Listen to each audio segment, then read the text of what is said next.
Ladies and gentlemen, welcome to the 8th edition of TWitWoW Request Live. Today we are going to be reviewing the first ever draft episode of WWF Monday Night Raw. It was on March 25th. 2002, and I gotta tell you guys, this was a fun episode of Raw. We want to thank Paul William Gregory, PW Gregory in chat for donating $14 to make this review happen, and because he donated the $14 to make this happen, he's also contributing to us potentially getting up to the community goal to start doing live reactions to Monday Night Raw. But until then, thank you very much, Paul, for your donations. And John, what did you think of this episode of the draft Monday Night Raw? The good old days before the pandas came in and ruined everything for everybody else. Yeah. I really enjoyed this show. I'm very grateful and thankful to Paul William Gregory for making this happen. And I gotta tell you, man, from a draft standpoint, for me personally, I feel like Vince McMahon whooped that ass. And from a show standpoint, on the whole, I thought it was very enjoyable. Matches that should have been quick, I think were quick. Matches that should have gotten a bit more time, I think got time. Nothing to me really overstayed its welcome. We got some funny promos here. I think the draft had a great energy all night long, and I really have to give a compliment, even though it's weird because this show was so many years ago, but to Penn State, the crowd, they were great to me, at least, for the most part. Maybe there were a few lulls, but I thought they were great virtually all night long. So, yeah, this show was a lot of fun for sure.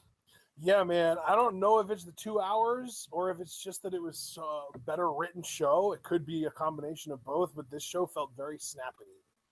Oh, yeah. Like, I just felt like things kept moving, and I would agree with you there. I think it's a combination. I know before, like, I've lamented purely like the time, it being 3 hours, but I think quality writing can get you through anything. We've watched movies that are around that length, but are so brilliantly written, like you don't feel it. And yeah, I feel like this show had great pacing, again, great moments, and just stuff that I'm like, oh, and a very fun main event, I might add. I quite enjoyed the main event of this show. So yeah, we have a little bit to talk about, and again, Paul William Gregory made this happen. He's enjoying his cheese and onion sandwich. So recline back in your chair there, Paul, and just enjoy what we got to say about this episode of Raw. No matter how much we appreciate you donating to make this happen, that doesn't make cheese and onion sandwiches any less disgusting, Paul. Just want you to know that. Always got to get that in there. So, brother, I'll let you open this baby up. What do we start with? Well, I mean, we're talking about opening up, and who opens this show up but Linda freaking McMahon. Now a member of Donald Trump's presidential cabinet, Linda McMahon herself opens things up with a big explanation video in front of the rest of the locker room. She says that there will be 20 picks made tonight. She says that Chris Jericho, Triple H, and Stephanie McMahon are all ineligible to be drafted because of the fact that they're all in the main event tonight, and any of the three could walk away as the WWF World Heavyweight Undisputed Champion. And she also mentions that Stone Cold Steve Austin has some kind of a contractual loophole that makes him not draftable because he's now a free agent and can sign wherever the hell he wants. So there's that. And then when we do get back to the arena in commentary, they explain that with the world title triple threat tonight, if Triple H does pin Stephanie McMahon, she has to leave the WWF. Oh, that heightened drama. Yeah, I really love the little snips they put in here, exempting those three. And the most interesting part to me, and I remember this when I was a kid, Stone Cold having that clause in his contract that he would declare himself a free agent. And see, that's how you know that you're fucking ace and you're running this shit. Because Stone Cold's like, well, wait, I'm too valuable to have my fate decided by these two old fucks. So I'm going to decide it for myself by being a free agent. So I thought that was really cool as well. And man, these rosters were stacked. So yeah, great way to open the draft episode of Raw. Yeah, man, we open with that, and really doesn't take too long before we get into our first match of the night. Taz versus Mr. Perfect. Man, Yep. what a throwback this is. This is like the most late 90s, early 2000s wrestling match I can imagine that doesn't involve like freaking Al Snow. Yeah, I gotta tell you, man, it was so surreal seeing Mr. Perfect here. I love that right before they're about to lock up, Mr. Perfect gets the microphone and says, "Hey, I just want you to know that you're looking at the perfect pick, the perfect sneak attack," and then he just like starts the beat down on Taz. Very quick match here, Ashton. Again, that's what I said at the start of this commentary. Like none of the matches here really overstayed their welcome. Mr. Perfect did get his perfect plex, but the placement was the furthest thing from perfect because Taz was near the ropes, so he was able to grab it. And before you know it, Mr. Perfect got locked in the Taz mission. He seemed pretty close to the ropes for my taste. I thought he could reach out and get there, but he tapped out. And to quote Taz, I guess the perfect pick just became another victim. So, just another victim. And the crowd actually got behind that a little bit, so I think Taz definitely had some babyface momentum around this time. And yeah, he gets the win via submission. And I won't say my memories of Mr. Perfect are tarnished, but man, they take a blow seeing him go out like that. What'd you think of this? Yeah, did this match have kind of a weird vibe to you? Because I kind of got the sense that Mr. Perfect was sandbagging a little bit here. Now what does that term mean again? So that I can just like keep not cooperating. Yeah, I got that sense a little bit. Because he's probably just like, no, I've got to look really, really strong because I'm perfect. But hey, Taz got it anyway. He's like, well, fuck you then. I'm gonna make this work. And again, very quick match, ends in submission. And yeah, the only other thing I remember about Taz from this era was he had a tag title reign with Spike Dudley, and that's about it. But yeah, he apparently beat Mr. Perfect. So I remember his debut against Kurt Angle. It was amazing. Oh yeah, that's right. Because wasn't Kurt still riding that undefeated streak at the time? Yes, he was. I think this was at a Royal Rumble or a Survivor Series. I don't remember. And then Taz just like came out and he put a hurting on that ass. So yeah, I always wondered what Taz could have become from an in-ring standpoint because I feel like he didn't last that long before they put him behind the desk. And it seemed like the crowd was into him. I'm not saying he was like super over, but I don't know. I feel like maybe he could have done more than what he did. Shit, man. When he was in the freaking in ECW, when he was the Tasmaniac, he was super over. Yeah, absolutely. Wasn't he like a former world champion there? So I feel like he at least, he was like the Goldberg of ECW. He had an undefeated streak and everything. He was the human submission machine. He was great. Yeah, man. Or not submission, the human suplex machine. That's what it was. Yeah, human suplex machine. And I will say, the only thing that was a little bit more jarring than seeing Mr. Perfect, because I'm used to Taz's theme, but apparently this show also promoted the Forcible Entry CD, which, little fun fact, I used to own that CD, and I did not expect the lyrical version of his theme song. I expected pure instrumental, and then when those vocals came on, I'm like, oh, we're doing this. Yeah, I was expecting the yeah, but nope. Then those vocals came on, and it's just like, well, damn, looks like my night got sour. But no, just really, really surreal seeing these two. Again, not much to say about the match, and I've got nothing else to say. So if you want to move on, we can.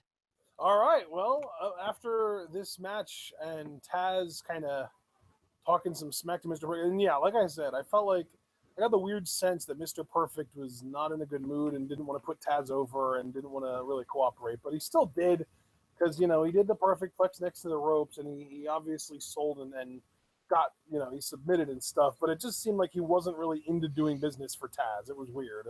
Yeah, it was weird.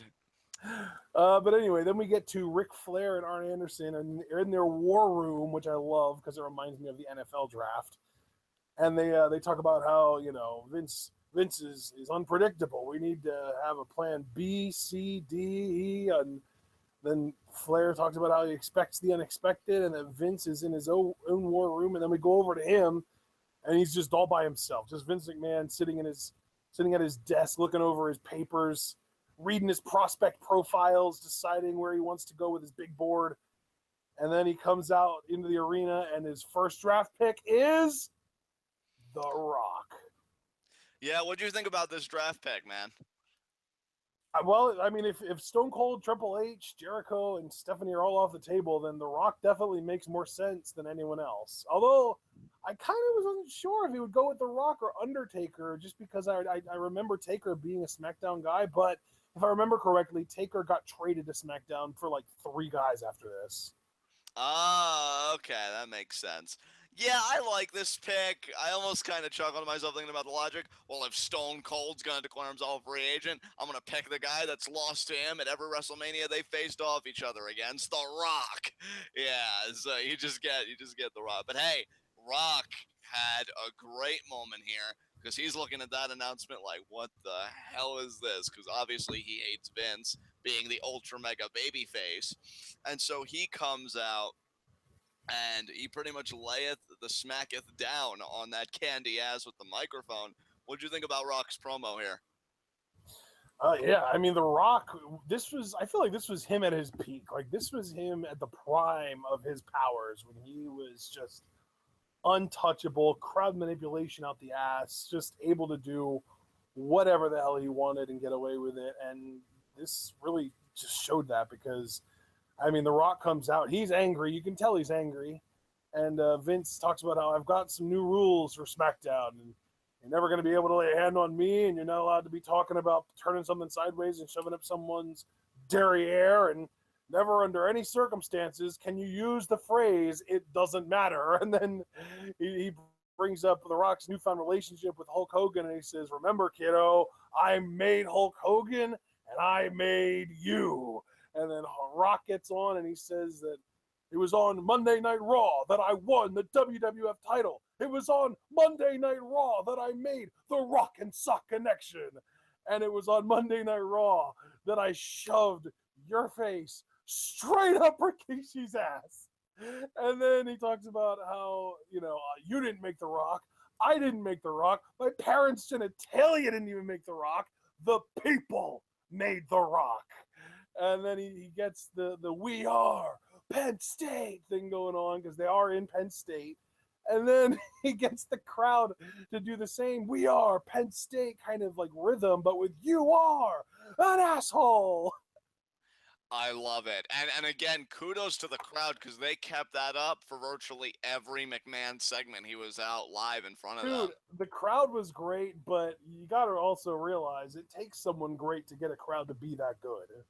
Oh, yeah, they were so into The Rock, so loyal to The Rock, that when he said, you keep that sumbitch going, they're like, okay, we'll keep it going, even when you're not, like, with Vince. We'll just keep it going to him personally. And, yeah, it did not stop. That has to be one of the craziest things I've ever seen because, and maybe I'm being hyperbolic here, I think it's very rare you see a crowd have that kind of commitment and energy today. I'm not saying crowds can't be loud or passionate, but it just amazes me every time, like without fail. They were just on his ass at the same thing. I thought it was fucking beautiful. I mean, not even the energy and commitment, but the coordination, like yeah. I mean, there are crowds that can't even get a "This is awesome" chant coordinated because half the crowd is chanting, "This is," and then the other crowd, "This is." No, fix it. Stop. One of you shut up and listen and wait, and then when the time is right, join back in. But this is off. This is horrible. And The Rock is just like, no. I got this.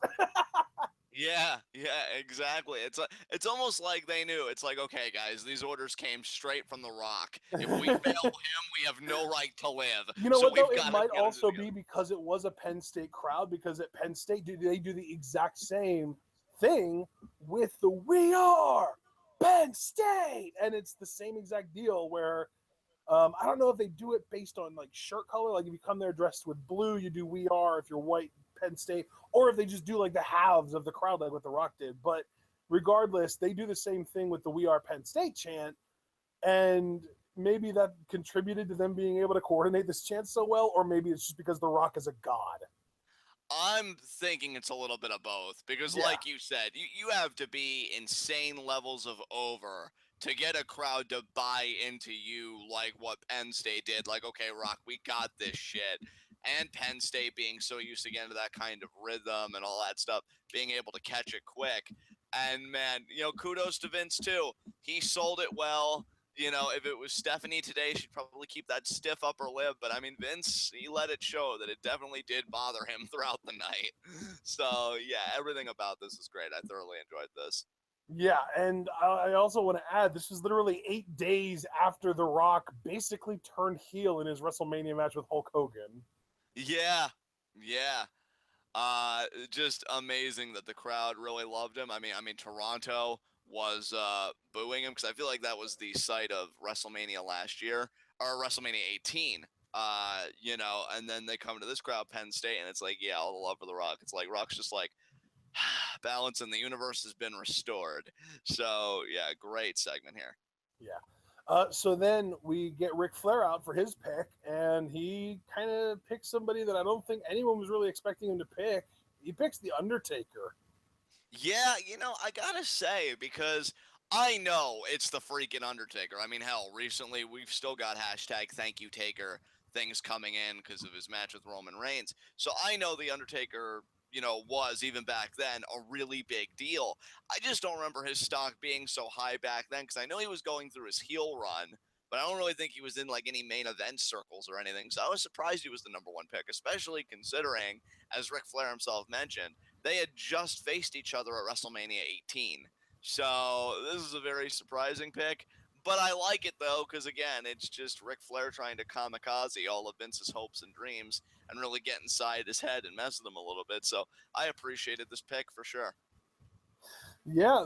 Honestly, this almost kind of did feel like Ric Flair was kind of pulling like an '04 Chargers, because in 2004, the San Diego Chargers selected Eli Manning first overall, even though prior to the draft, Eli Manning came out and said he will not play for San Diego. So they said, you know what? We don't care. We're picking you anyway. And then the Giants picked at number 4, and they selected Phillip Rivers, and they ended up trading Rivers to San Diego for Manning, and they gave up like an extra 3rd and 5th round pick to make that switch. So San Diego is just like, you know what? We don't really care that you don't want to play for us. We're going to pick you anyway, and we are going to get value out of you. So they traded him to the Giants. They got an extra 3rd and 5th and Phillip Rivers, all really, really solid assets. And yeah, so that's pretty much what Ric Flair did here. He was like, you know what, Taker, you don't want to work for me, but I'm going to get value out of you. He took him, and I'm pretty sure at least he ended up trading him over to Vince then. So yeah, it's very interesting. Then we had another scene in Vince's office, and this is where we kind of saw Taker too, because Taker was pissed. But before Taker even showed up, Kurt Angle showed up, and he said, "I am shocked." And Vince is just like, "Yeah, I am too. I can't believe Rick just took Undertaker." Kurt's just like, "No, I am shocked that you hurt my feelings by not taking me number 1." Oh, Kurt Angle, aka White Carlton. Just love him so much. He just plays the comedic relief so perfectly. Because he really, like, his feelings were genuinely hurt that Vince didn't draft him first. And yeah, Kurt was comedy gold on this episode. I don't understand. Why didn't you draft me first? I'm an Olympic gold medal. He must have said that like 4 or 5 times throughout the night, before he got picked. I'm an Olympic gold medal. How could this happen? And yeah, just really spurned that he didn't get picked before The Rock got picked. So yeah, Kurt definitely crying over that spilled milk. Yeah, I love it, man. Kurt, and it's funny you say spilt milk, by the way, too, because milk was kind of Kurt's thing. But oh yeah, Vince definitely wasn't expecting this whole thing to happen. So Taker shows up, and he is really angry. And Vince tells Taker that, Taker tells Vince that you told me this wouldn't happen. And Vince doesn't know what's going through Flair's head, but he's gonna make this right, damn it. And then Taker just gives him this look like, yeah, you damn right, you better. This better be one time you keep your word. That's right. Yeah, I give you my word. Well, for once in your life, you better keep your word. Thanks. Yeah. Throwback to CM Punk podcast on Colt Cabana. I'll owe you one. You've already told me that 5 times. So yeah, loving heel Taker here, just being like, bitch, you better mean it this time. How many ones are you gonna owe me, Vince? Exactly, Vince. But what came after this, brother? You know, it's funny because Kid Coheed said in chat that I'm an Olympic gold medalist, was like this heat magnet. I guarantee you, if he would have just reworded that rather than saying I'm an Olympic gold medalist, if he would have said I won an Olympic gold medal for the United States of America, instantly reverses the reaction to a pop. Yeah, because wait, that's where we're from. Yay! You didn't do shit. Because when he says, I'm an Olympic gold medalist, that seems more like self-indulgent. But if he says, I won a gold medal for the country, then our xenophobia can really kick in and cheer you on. I feel like they kind of did that when he went to TNA, like one storyline or something. And I don't know. Like, yeah. I don't know. So, but anyway, yeah, that was great. So then we got our second match of the night: Edge and DDP versus Christian and Booker T. Man, I gotta tell you, Christian looked hilarious with long hair and that visibly sheer, like, muscle shirt that he was wearing. Like, Christian looked ridiculous here, but I loved his theme song. This Christian makes me realize why Vince wanted to replace his face with the blue dot, but I digress. Not a bad This is match. the Christian that I could have understood being referred to as the CLB. Yeah, exactly. And that theme, though, at last, you're on, just so good. And then, like, I love that, like, it was like a ripoff of Bohemian Rhapsody, too. Yeah. But yeah, this match, it wasn't bad. I like the interactions between Christian and Edge, obviously, because they were, like, not necessarily feuding at this time. Their feud had died down, but they do have, like, that animosity and that history, like most long-standing rivals do, especially given that, they had their breakup and everything. DDP just seemed kind of awkward here. He got his diamond cutter, but he didn't immediately go over the cover, which I thought that was going to be the finish. He was mocking Booker T. He had to buy time so that I think it was Christian could come in and break up the pin. Yeah, and then not only does he break up the pin, he's able to snap the unprettier off on him pretty easily. And then if that wasn't bad enough, DDP also eats a scissors kick. So yeah, Christian and Booker T actually made a pretty good team. And they got the win here, much to Edge and DDP's frustration. But this would not be the last time we'd see Edge, but we'll get to that a little later. Yeah.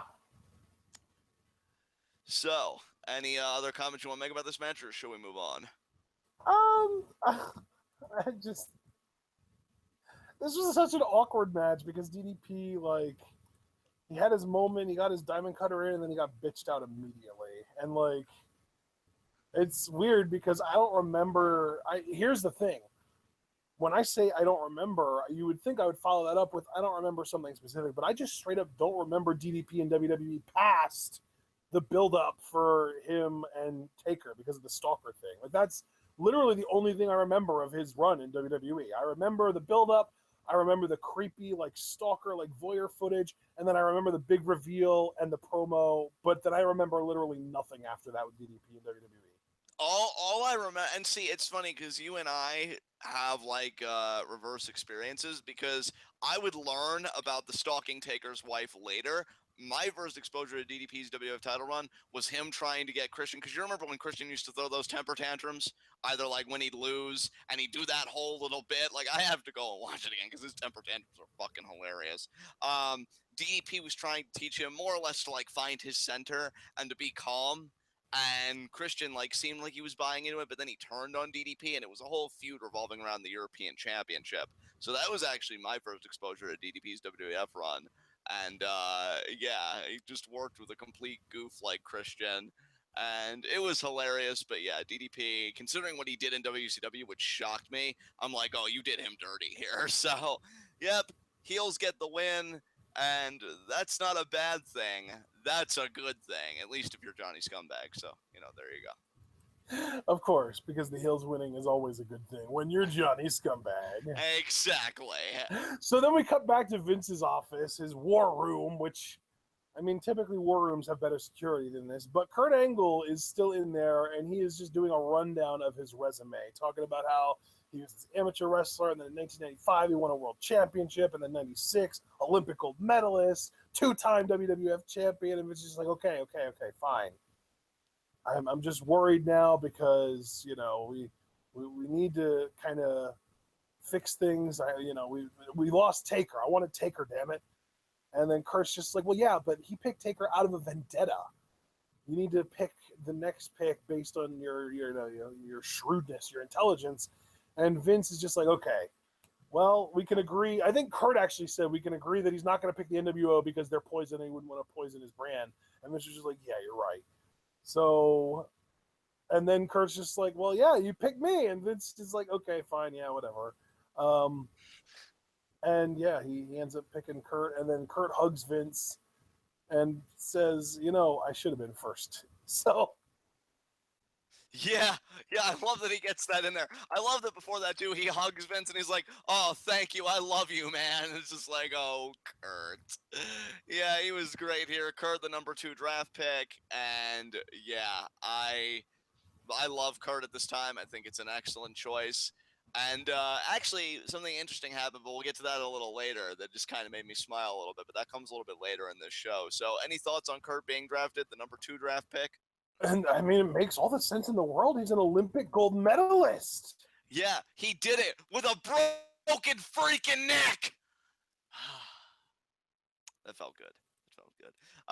Anything else you want to say about this? So then we get Ric Flair comes out to the podium, and he says that first, before he even makes his pick, he lets everyone in the arena know that he's going to do everything in his power to keep Stone Cold Steve Austin on Monday Night Raw.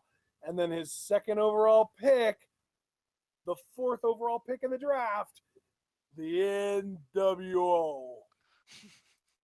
Yeah, and they're shocked. I was a bit perplexed because he was able to draft them all as a unit, and like, dude, they played loose and fast with the rules of this draft regarding tag teams and factions. Yeah, because I'm like, oh, Flair was able to draft them all as a unit, but as we'd see later, one tag team, it's like, oh, so it doesn't work that way? What the hell? But whatever. I don't understand how this didn't count as 3 draft picks, and Flair could have burned through them a lot faster, but rather it's just one singular entity. I'm guessing it may work similarly tomorrow for the shakeup, or at least the start of it with the New Day, possibly. With the New Day? Yeah, that's what I'm thinking too. They might watch them be the 4th overall pick. Ooh, foreshadowing. I mean, maybe they counted it as one entity because, you never know how long Kevin Nash is going to last before something happens with his quads, and Scott Hall doesn't really count as a person. Yeah, and Scott Hall always had his problems, so you never knew like it was a good day or a bad day. So, like, if you take 3/3 of a person, you'll get a full person. Exactly. Yeah, I think that was their logic. That doesn't really apply to the New Day though, because they're all pretty excellent. Yeah, they are. They are all excellent. I'm excited for them. I mean, if anything, Xavier is more than a person because, like, he does everything. He's a gamer. He's an athlete. He's a scholar. He's a porn star. Like, he does everything, man. Yeah. I'm telling you, man, I've always admired Xavier Woods because he really does. He does everything on a WWE schedule, no less. Yeah. Like, he ain't no part-timer, bitch. Like, he's doing it all on that full-time schedule, though. That's very admirable. Goddamn. James, he even does Paige. Yeah, that was the porn star reference. So we're going to move on. The way he put it was so much funnier than the way I put it, but let's just move on. Up next, we had Kurt and Vince McMahon backstage, and Vince is visibly angry. He wanted the NWO, and Kurt tells him, there's a guy that's been out for a while. I just talked to him last week, and he's bigger, stronger, faster than ever, and he's ready to go. And Vince says, all right, you know what? You got it. I select Chris Benoit.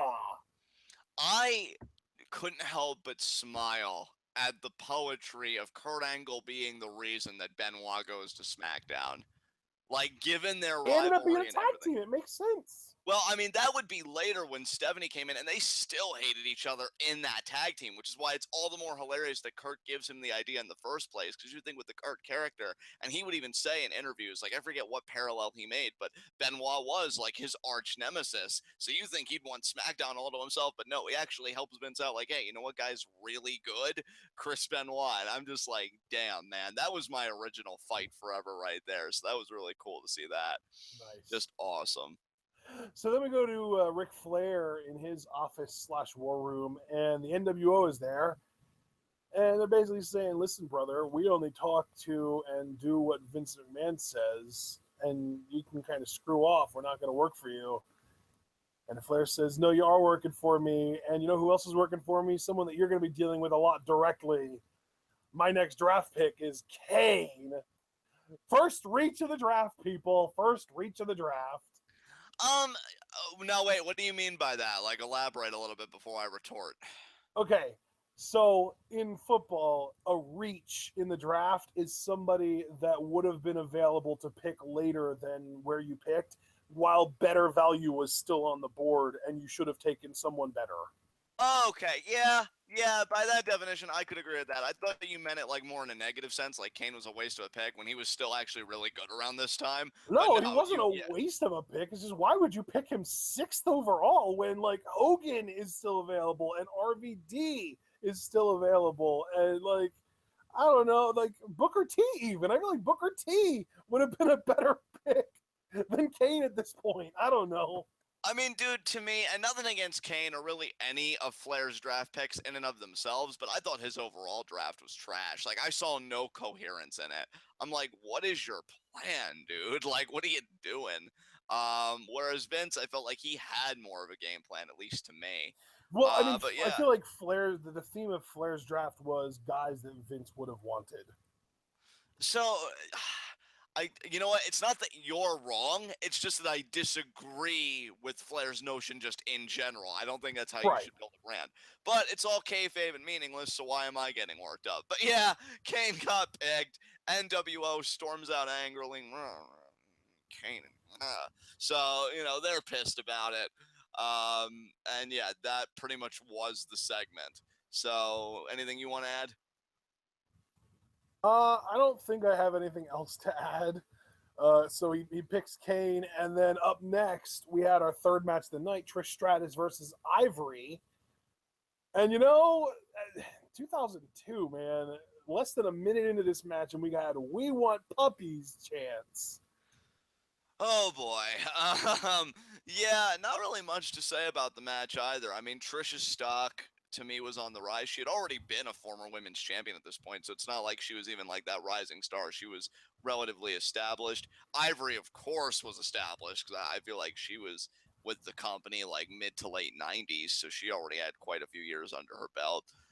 Not a bad match, but Trish gets the win. You know, again, this was just kind of her era a little bit to me when things were really coming together for her. She wins with the Stratisfaction Bulldog. Don't even really remember much offense Ivory got. I felt like this was like 95% Trish.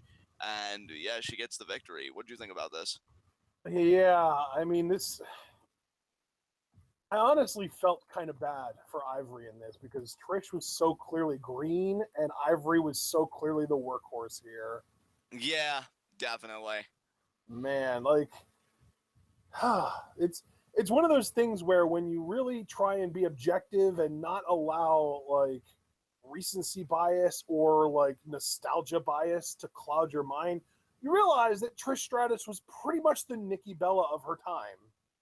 Yeah, I mean, I could agree with that. You know, I feel like the only like advantage she had over Nikki Bella was I feel like she had bigger appeal, but then again, you see how big the quote unquote Bella army is, and maybe that wouldn't even stand to scrutiny. Right. So yeah, I mean, I could certainly see where you're coming from. Yeah, that's what I'm saying. Like Trish was super popular. Like she was really, really over, but most of it because of sex appeal. Because she was never really that great of a worker, and she was an okay talker, but really nothing special. I think people liked her as a talker just because they like looking at her. Yeah. And yeah, that's pretty much the exact same thing with Nikki Bella. So yeah, it's one of those things where like if you would just say to your average wrestling fan like Nikki Bella and Trish Stratus are basically the same person a decade separated, you'd probably get like screamed at or slapped or just angry yelling constantly. But if you sit back and you really look at it and you kind of follow their career paths, they're almost identical. It's kind of crazy, actually. Yeah, it really is. So right down to that final WrestleMania match, although the difference is, if I remember correctly, didn't Mickey beat Trish in their last WrestleMania, in Trish's last WrestleMania match? That's correct. Yeah, Mickey Yeah, went over. so at least Trish had the dignity to go out on her back, unlike Nikki. Thanks, Nikki. Cunt. All right, so what came after this, bud? Oh man, now you made me lose my track of where I was. Yeah, up next, Vince McMahon came out. We got the "You Are an Asshole" chants again pretty loudly, but Vince McMahon says that I'm picking Hulk Hogan. Yeah, Yeah, I'm surprised Hulk Hogan, because what pick was this? Wasn't he like 6 or something, or was he 5? Was this like the 5th or 6th pick? I mean, Vince was odd numbers, so I think this was the 7th pick, actually, wasn't it? 7, I might have been. Because, yeah, I'm just Wait, surprised Hogan. yeah, this was the 7th pick because the Wow, first yeah. pick, yeah, because the first pick was The Rock, third pick was Kurt, their fifth pick was Benoit. So then, yeah, this would be 7. Right, yeah. Crazy to me, because the fact that Hogan, it took him so long to get drafted when really he was super hot, not only at Mania 18, but the night after. Like, if you go back to this period of Hogan, some of the ovations he got were insane. You There's know what one. though, dude? I mean, I don't really know if this was the intention. It probably was, but I know that like for the NFL, like there's a version of fantasy football called Dynasty, where you basically are, rather than picking a team for one season and then repicking a new team the following season, you're picking a team that is going to be your team until like you trade or get rid of anybody, because it's like it's permanent. You keep the players on your team, and then every year you'll draft rookies who are coming into the league, but you never change your team unless you intentionally like trade players or drop players, that kind of stuff. And with the dynasty stuff, it's always, you're always not just looking for talent but also youth. So maybe with Hogan, the big red flag was like he's ancient at this point. We shouldn't draft him super early. But then Vince kind of finally swallowed his pride and said, you know what? I don't care how old he is. He's ridiculously over, and everyone loves him. So I'll take him at 7. And I love that you used that phrasing, swallowed his pride, because Vince drafting him really would lay the groundwork for this year going into WrestleMania 19, which we have covered. It's on the channel with Hulk Yeah. Hogan versus Vince McMahon, because Hogan would immediately challenge for the Undisputed Championship at Backlash, the resurrection complete of Hulkamania. And then it would just become a nightmare for Hogan because Vince would just keep sticking it to him. And yeah, it all started with Vince drafting him. So very interesting how stories find their beginning, and I really do believe this was the beginning for the Vince Hogan rivalry culminating at WrestleMania 19. So, Yeah. Man, these were some weird draft picks. But anyway, after the Hogan pick, we had Ric Flair out, and he makes his official 4th pick, which is the 8th pick overall, Rob Van Dam, the Intercontinental Champion. yeah. And, Vince again is just frustrated. And Kurt's just like, whoa, Vince, when did you become such a big Van Dam fan? I'm not a big Van Dam fan, damn it. But, he's young, he's got a ton of potential, and most importantly, the Intercontinental Championship. And then Kurt, in his infinite wisdom, says, well, Vince, I could get you the Intercontinental Championship. Look, it's Van Dam's last night on Raw. Just book me in a match against Rob Van Dam for the Intercontinental title. I'll beat Van Dam. I bring the title back home to you. And Vince is like, that's a great idea, Kurt. Consider it done. And then as Kurt walks up, he's like, maybe he should have been number 1. So, yeah. Great stuff here. We know that we're going to get an Intercontinental Championship match between Van Dam and Kurt Angle on this show. I like that, though. I like that. This was a really interesting segment because I was kind of expecting it to go like, oh, well, he got the Intercontinental Champion, so I have to get the European Champion. Damn it. And then Exactly. It would pick Regal. But ended up, I think Regal did end up on Raw. So Raw had all of the mid-card titles, and SmackDown, I think, ended up with the tag titles because Vince ended up picking Billy and Chuck, which we'll get around to that later. But anyway, up next, we had The Rock in his locker room, and Hulk Hogan shows up, and he suggests, brother, that we team up one last time, brother, and take on the entire NWO, brother. Yeah, because the NWO powerbombed The Rock through a table, so I guess they were the Shield before it was cool. And they busted open Hulk Hogan with a steel chair. So just looking for a little bit of that retribution. And yeah, good shit, man. Good shit. The energy between these two, I mean, it was palpable. The crowd was into it, and they do, agree. Let's team up. Let's kick that NWO ass tonight. So really fun. Yeah. So up next was our next draft pick, and it was Vince McMahon, and he came out and he selected Billy and Chuck. So there you go. The tag team champions are going to be on SmackDown, Thursday night SmackDown. But Ashton, I mean, you're not wrong. Fine, tag team champion of SmackDown. The most important thing, though, Rico and those magnificent sideburns on SmackDown. Because damn, that stylist though. But yeah, that whole package. I love that tag team, man. Looking back, I'm like, and you know, I didn't even make the connection when I was a kid, like that. Billy Gunn and Chuck Palumbo had careers before this. I thought they were like a really new act. So then when I learned that they did all this stuff, I'm like, oh, so that's how we got here. Well, that's interesting. But yeah, I love these guys. Love the theme. I know, I was going to bring up the theme. Oh, such a classic. And yeah, you can't beat Rico, man. Just so good. If I remember correctly, wasn't Rico actually like a really solid worker too? Yeah, dude, the biggest thing he did, I think this was like way after the draft, because you know Vince and Rick, they kept feuding until Vince reconsolidated all of his power. Rick, and then he assigned the GMs, Eric Bischoff and Stephanie. And then Eric gave Rico on his Raw debut a match against Ric Flair, and he won. He beat Ric Flair on his Raw debut. Oh, Rico. Oh, and he was the WWE Tag Team Champion with Charlie Haas. So, yeah, Rico, he did stuff. He did stuff. Rico was a super late bloomer, dude. He only got into wrestling at 37 years old. That's crazy. And he still, all things considered, given his card placement, did not do bad for himself at all. And of course, Paul William Gregory have to remind me, hurry up, Jeff, goddammit. Oh, God. So good. So good. So good to me. Sorry, I had to. All right. You have the floor. Anything you want to say about this before we move on? Wasn't that a Royal Rumble spot? The hurry up, Jeff, goddammit. No, thing? that was Survivor Series 2002, which we also covered. That was our first. Yeah, I knew we covered it, but I think that spot got cut out of the network version that we ended up watching. Yeah, which is so unfortunate because it's really sad that I was waiting for it. Hurry up, Jeff, goddammit. Oh, my balls after waiting for 5 minutes. But yeah, Rico, you're the best. And apparently you're a firefighter now, so you're still living a productive life. That, sir, makes you a fucking bouse. So, yeah.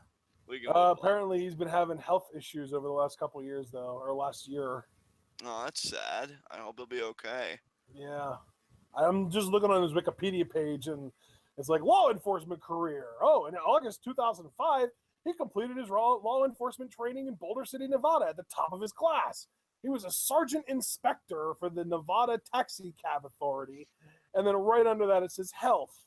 In 2016, it was found that he was suffering health issues since January and was in desperate need of help and was not in contact with people he knew for about 9 months. The illness was heart issues and a series of concussions. So that's not good. Hopefully he's either better or getting better right now. Yeah, I would hope. Jesus. Yeah. Yeah, I mean, let's move on so we can get to some lighter shit, because I didn't expect Rico of all people to get that. Well, let me tell heavy. you something, brother. Up next, brother, was the 2-on-3 handicap match, brother. Hulk Hogan and The Rock versus the NWO. I was gonna ask Hulk if he ended up doing the job in this match, but we already know the answer to that. Yes, the Hulkster doesn't do jobs on television, brother. If you want the Hulkster to lay on his back for those 3 seconds, brother, you better cough up a pay-per-view payday, brother. What did you think of this handicap match? This is fun, man. I love Scott Hall more than anything. He's so good. Oh my God, that stunner cell he had at Mania 18, though. Yeah, that was glorious. I love. That's like, to me, that's the proper way to sell the stunner. Like, The Rock goes overboard, but everyone loves it. But to me, it's like you're intentionally making an idiot out of yourself, and it doesn't even look like you're in pain. It looks like you're making fun of the move. Whereas with Scott, like, he takes it and he pops up because he's been stunned, and that makes sense. So yeah, I love it, man. He's so good. But then yeah, like, Hogan's great, Rock's great. The only person in this match that kind of annoyed me was freaking X-Pac. Yeah. He ruins everything. X-Pac heat. forever. Dude, I love to, like, this brings me back to wrestling isn't wrestling. He was, and he got these three goons out of nowhere, and Road Dogg's whole thing was, this thing, and then Billy Gunn's thing was he has a butt, and then X-Pac's whole thing is he's X-Pac.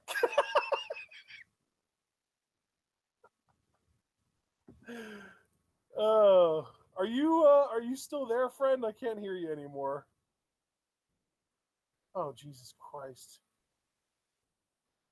Okay, guys, John just left group chat. I hope he comes back soon because this sucks.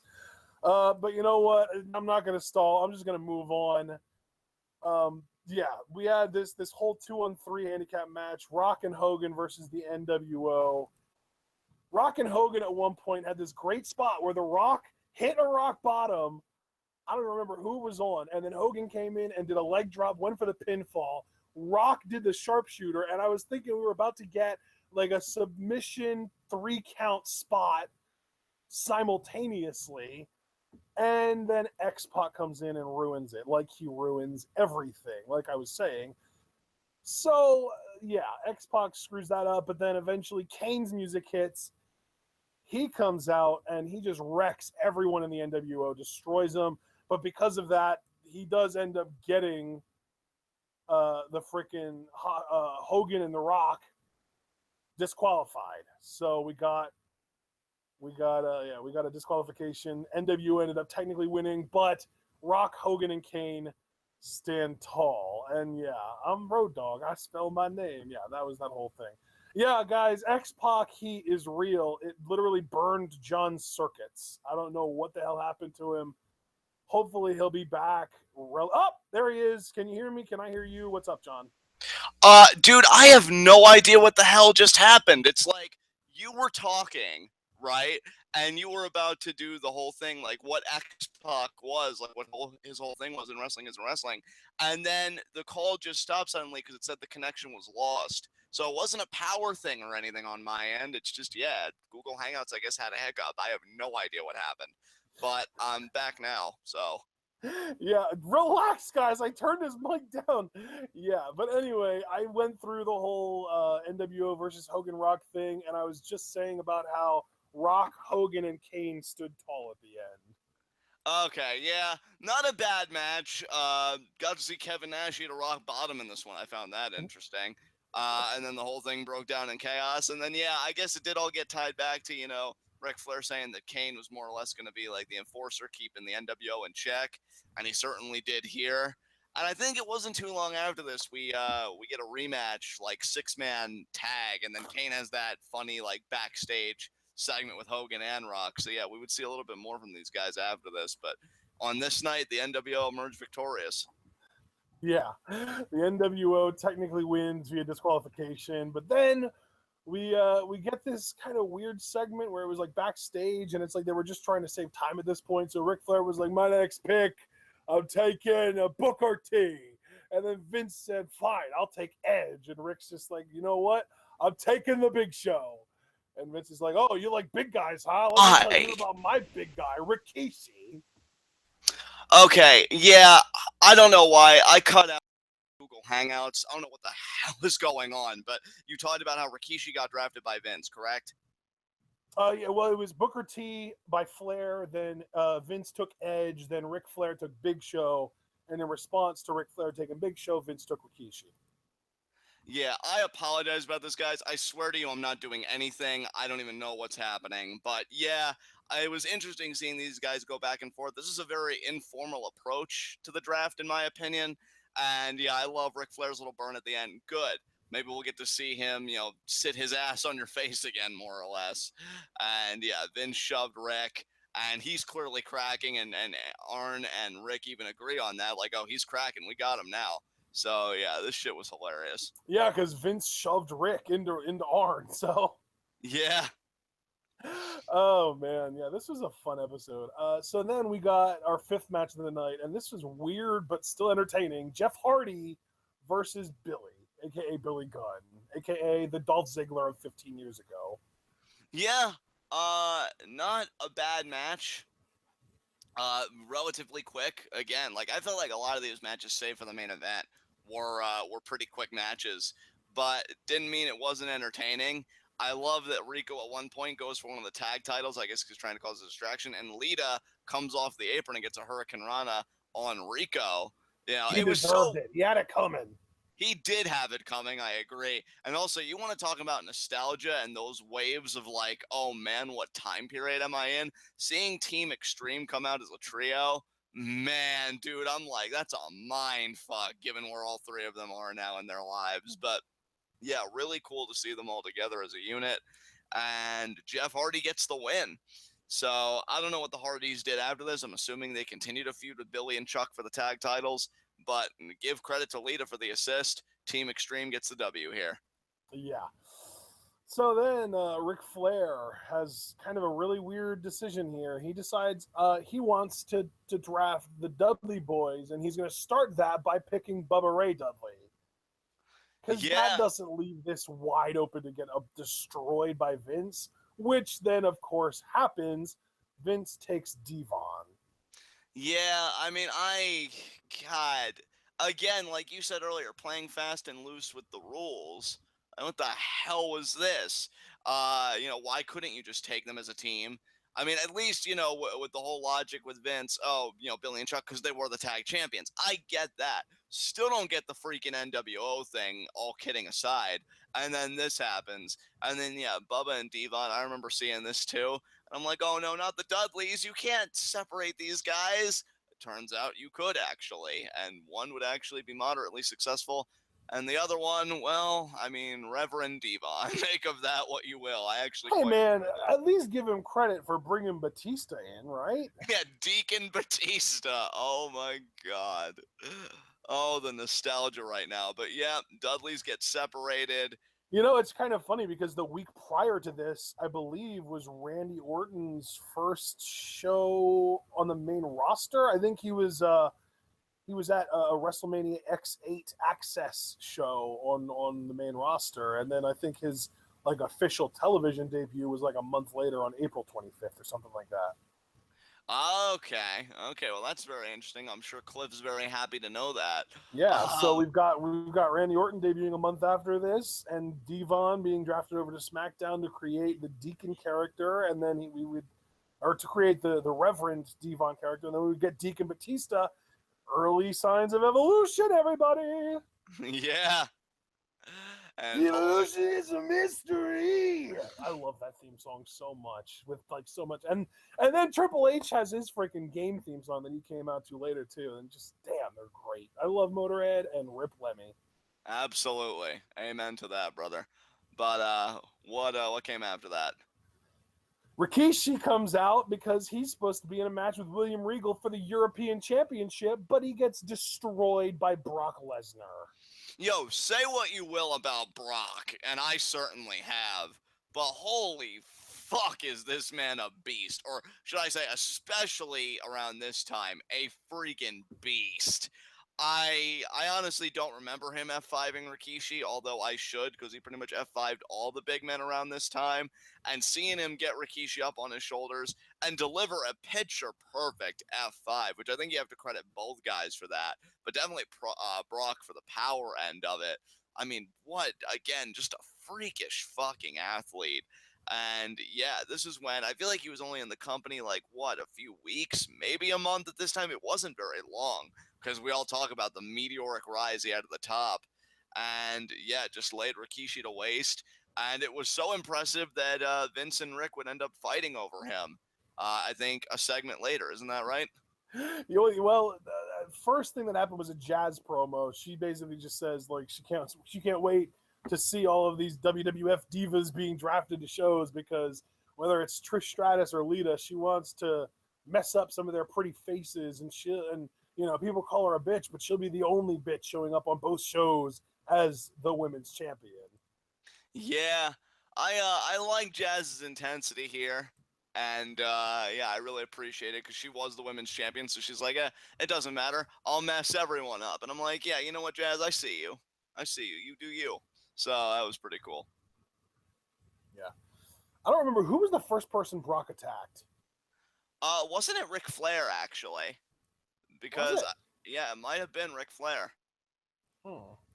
Well, yeah. Up next was the weird like Vince trying to overstep his bounds gimmick. He comes out and he picks Brock Lesnar, but it's not his turn. So Ric Flair comes out and he's just like, no, you're not gonna do that. And then Vince is just like, well, no, I picked 2 in a row. Now you get to pick 2 in a row. And Flair's just like, you don't get to change the rules of the draft as we go. It's my turn, and I'm picking Brock Lesnar.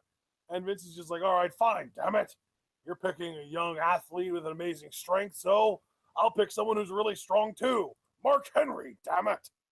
Yeah, and I'm like, look, I dig Mark Henry, and I actually feel like, I mean, I love heel Mark Henry, and at least we got that.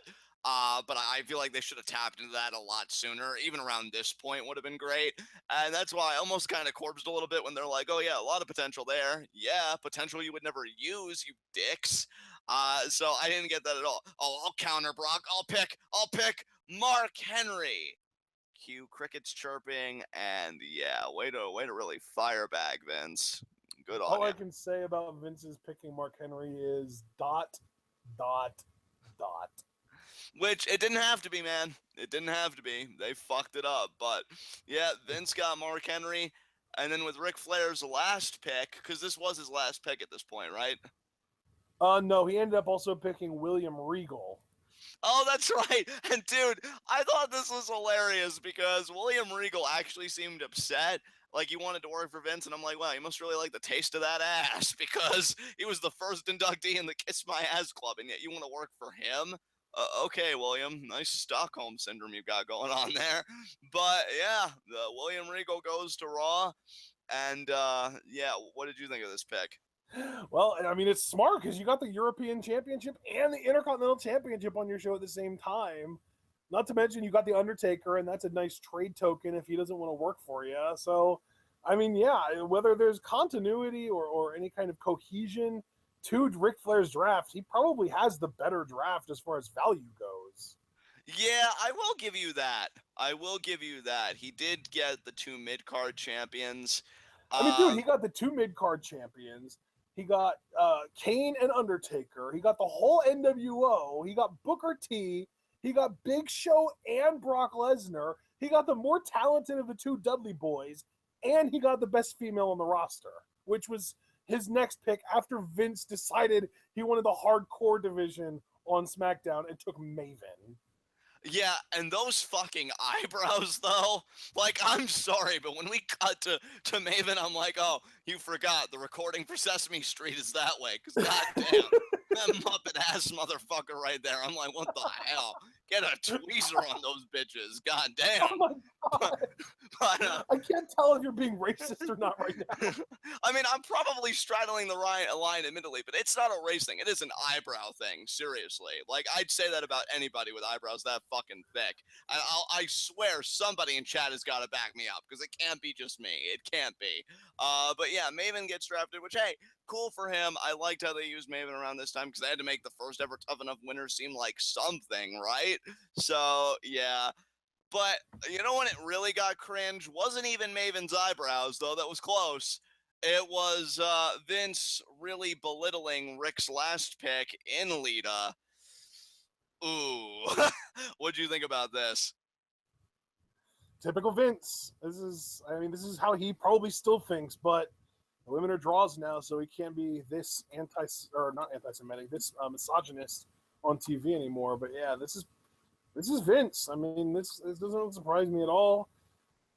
I mean, he was talking about how you only chose a woman because you're a lascivious pig, and then I love too that Flair even responded by doing the whole, the people have been saying it all night, and I'm going to agree with them. You are, and then they say it for him, so you don't even need to finish. An asshole. So yeah, this good old Vince. He doesn't like black people. He doesn't like women. He doesn't like short people. He doesn't like poor people. He's pretty much the scumbag of the earth, but he's also, the guy that runs the company that is at the top of the industry that you and I probably care the most about. So there you go. Yeah, life's a bitch, ain't it? I mean, yeah, Vince may be the one guy that's more misanthropic than even Johnny Scumbag, and that's terrifying. That's not commendable. That's terrifying.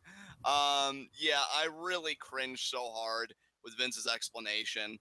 And yeah, it's whatever. Lita was an interesting choice.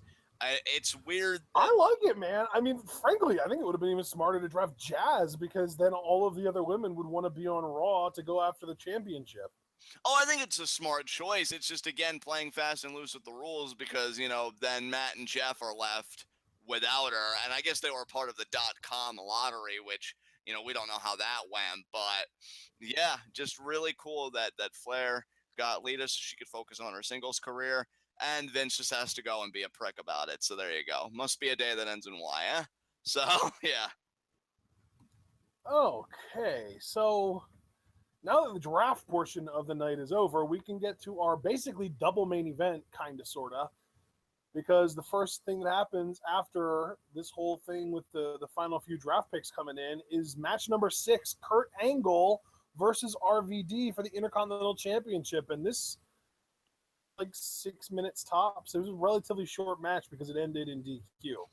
Yeah, it ended in DQ because Kurt decided, oh, hey, look, there's this human meat shield. Let me try and take advantage of this. And yeah, he pushed the referee in front of him to eat RVD's, kick off the top.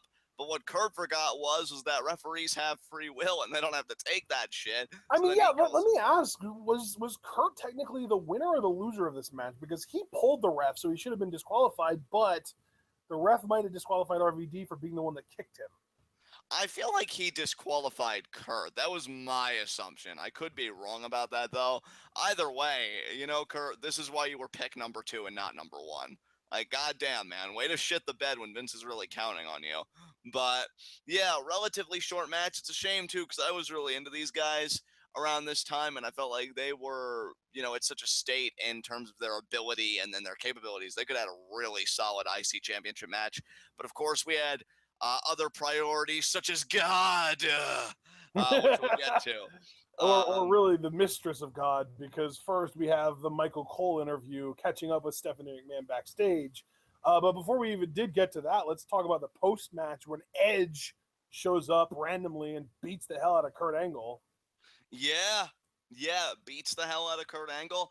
And, again, this feud, one of the best feuds, because this was 2002 when this episode took place, right? So in 2002, this was one of the defining mid-card feuds, because let's remember, at Judgment Day, where Hogan would also be defending his undisputed title against The Undertaker, they had their hair versus hair match.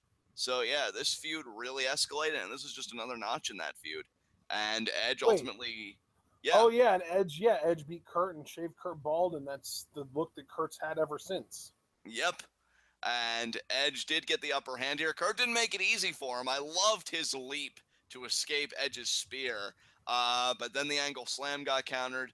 Edge speared Kurt, and then security referees, they all just pulled Edge and Kurt apart from each other. But I would give that one to Edge. I think he got a little bit of a comeuppance on Kurt, and that was the end of that segment.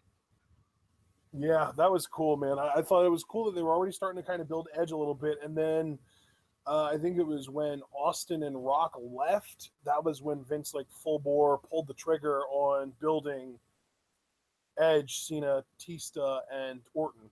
Yeah, exactly. He's all the backup plans.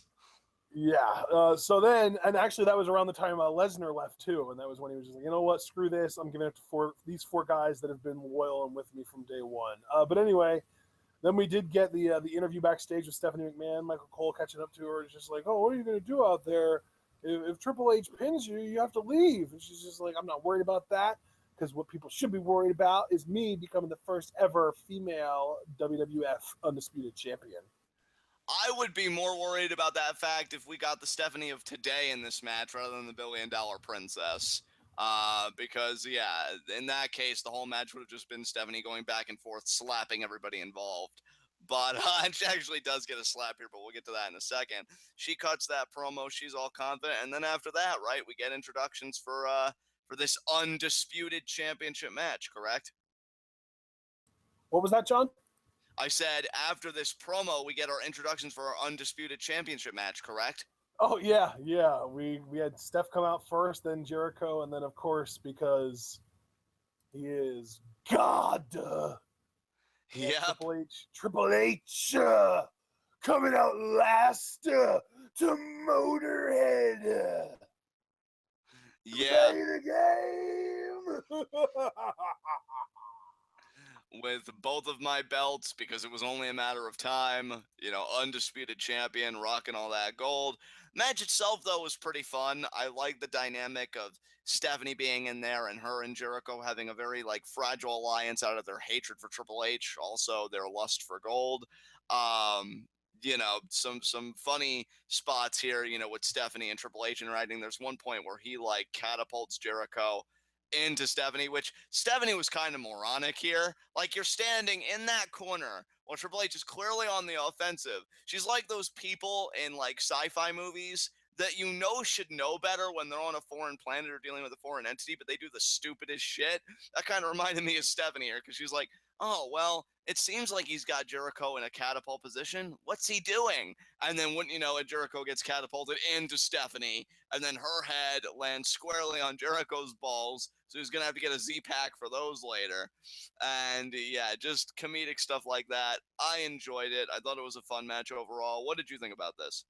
Yeah, this was hilarious to me. Like, this was freaking odd. Like, this was the bizarro world that the WWE always seems to claim the post WrestleMania Raw crowd is, because like Triple H was a good guy here and he was getting cheered, and Y2J was a bad guy and he was getting booed, and like Stephanie, I guess, was like this really manipulative like bitch character already, even though like she seemed so much more likable back then. Dude, I actually, you know, Paulium Gregory said in chat, like, he was a mark for Stephanie when she was GM of SmackDown. I was too, bro. I fucking love Stephanie. I was heartbroken when she left. And then, like, if you'd asked me today, I'd probably, you know, cry thinking about the Stephanie that we all knew, loved, and was putting on amazing programming for us, is just now slapping everybody and denigrating them verbally and just seems so invulnerable. My God, life is sad. What happened? She was doing all sorts of crazy shit here. She didn't eat a pedigree here. She ate a pedigree at WrestleMania 18, but she ate a spine buster here. Like, she took all the bumps. Hell, she even was in the walls of Jericho for a few seconds, which in my mind, Jericho got screwed. Was I the only one that saw Stephanie tap out immediately? Like, I could have sworn I saw her hand like tap, tap, tap, tap, tap, and like Jericho should have been a two-time undisputed champion, but no, because it's Triple H. You know, tap out gets fucking delayed. So I thought Jericho got done dirty here. Like, you should have ended that reign. But you know, I mean, the thing is though, like he was the heel. Like, I was so weirded out because I feel like this was like 1 year off either direction. Like, you could have gone 1 year forward or 1 year backward, and the reactions would have been the exact opposite. Yeah, exactly.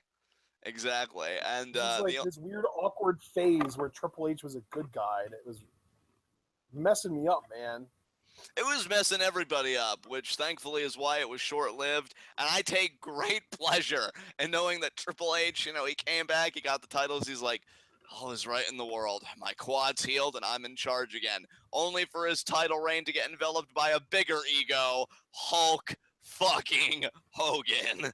Just dwarfing that politicking right there. But yeah, Triple H does retain after spine-bustering Stephanie. I like some of the near falls they did too, really teasing the possibility that Stephanie might win once her alliance with Jericho had just completely eroded.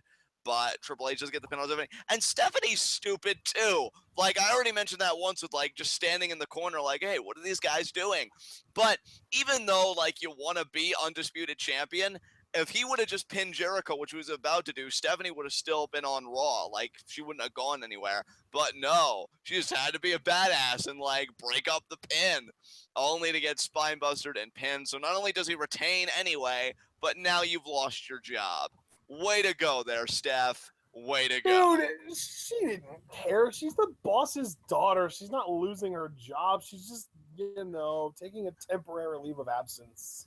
Yeah, that probably is how most rich people react to things. It's like, I could let this bother me, but wait a minute, I'm obscenely wealthy. Fuck all of It's you. like that freaking thing from the Boondocks. Like, yeah, you could just replace "I'm white" with "I'm rich." I'm rich. Yeah, exactly. Wait a minute. Wait a minute. Rich. I'm rich. Yeah. That Oh my doesn't bother god. me at all. That does remind me of this is like one set of people like I knew when I still lived in Jersey, and they were pretty much like upper middle class, if not like downright wealthy. And one of the people actually said, they say there's a recession, but we don't feel it. It's like, oh my god, this is the rich side of the universe, okay? This is how they operate. Like Stephanie was just like, man, it was really great tormenting my husband. I'm really going to miss it. Oh, well, I'm just going to go, shop my feelings away or something. I don't freaking know. Fucking rich people, man. Yeah, I'm gonna go, you know what, Daddy, I'm really devastated right now. You just give me a credit card, I'll shop my feelings, and then I'll be back, and I'll take an office job for a few months until everyone forgets that I lost this match, and then I'll be back on the show. Yeah. I mean, I don't know, man. Such a crazy, twisted family. But our opinions don't matter when they could buy us a million times over. So Triple H wins. Security literally pries Stephanie out of the ring. They sing na na na na na na na, hey hey hey, goodbye, and that's how this Raw goes off the air. I enjoyed it. You remember the last time we had one of those na na na na goodbye chants? When? Because I don't remember. When Dolph Ziggler kicked the Authority out when he won that Survivor Series match. Thanks to Sting. And then Stephanie regained consciousness. What happened? Did we win? No, honey. We did the job. What? I was vulnerable? Final form. That was a hyper-realistic Stephanie McMahon impression. I am impressed. Thank you, good sir. I've been focusing on my inner bitch. And I'm impressed. So there you go. Yeah. So any concluding thoughts on this? No, not really. Although the one thought that I had that I just have to get out in the open, this is the version of Triple H that Buddy Murphy reminds me of. Okay. So, like what? Like insanely ripped, got that like charisma going on, and that's spine buster though. I think we've seen Buddy Murphy do a spine buster. I think he actually has. Yeah, you're damn right. We've seen him do a spine buster, but he can do a shooting star press too because he's more of an athlete than Triple H ever was. And he could do it without blowing his quad. That's amazing. And he can do it without blowing his quad, and he can also do it without, without blowing out his trachea. Yeah, triple trach. Never forget. Why would we forget that ever? I don't know. I mean, I'm confident that you guys will never forget. But yeah, Cliff is actually agreeing with you. Yeah, Triple H in 2002 is very similar to Buddy Murphy. So look, you've got Cliff. Yeah. I mean, Triple H might be like an inch or two taller and a little bit bulkier, but I mean, I would sacrifice an inch or two of height and a little bit of bulk for a guy to be able to do a friggin' shooting star. Yeah, and not land on his goddamn head like Brock Lesnar. Or Shane McMahon. No wonder he did the sign of the cross before he did it, because he's like, I know this is about to go south, but I need my WrestleMania moment. All right. Well, that was Raw. So, overall thoughts? Could you imagine Buddy Murphy getting the kind of push today that Triple H got in late 90s, early 2000s? Oh my God. Brother, if anybody got the kind of push that this man got in that time period, they never have to worry another day in their lives. That explains so much. Yeah, it really does, doesn't it? I feel like if the WWE was to make another one of those top 50 superstars of all time lists, Triple H would be like top 3. Of course he would. I mean, hell, I'm surprised he wouldn't be like #1 Triple H, #2 the Blue Blood, and then #3 some other name for him, Paul Levesque. He never wrestled. We know. Yeah, I don't know, man. Triple H. #1 Triple H, spelled TRIPLEH. #2 Triple H, spelled HHH. #3 the Cerebral Assassin. Yeah. #4 #5 Hunter Hearst Helmsley. #6 the Blue Blood Jean-Paul Levesque. #7 Terra Rising. Yes. Never forget that was a thing. Never. All right, man. Well, I got nothing else to say about this episode of Raw. I enjoyed it. I enjoyed this review. I enjoyed us just raising Triple H's pride to the ground. And, yeah, I got nothing else to say. Oh, yeah, this was a lot of fun. We want to thank PW Gregory for donating to make this happen. And if you guys are interested in requesting that we do a review or a live reaction, or a review and a live reaction to a show of your choosing, you can check out our Patreon. The link is in the description. Pricing details are also listed there. And yeah, we're kind of getting there, man. We're just working our way up in the world, trying to community goal to get Raw live reactions going a little bit closer every day. We broke the 100 mark either today or yesterday. I don't remember when it was, but yeah, we're inching our way towards it, guys. And it looks like PW Gregory in chat already has his next request sorted out.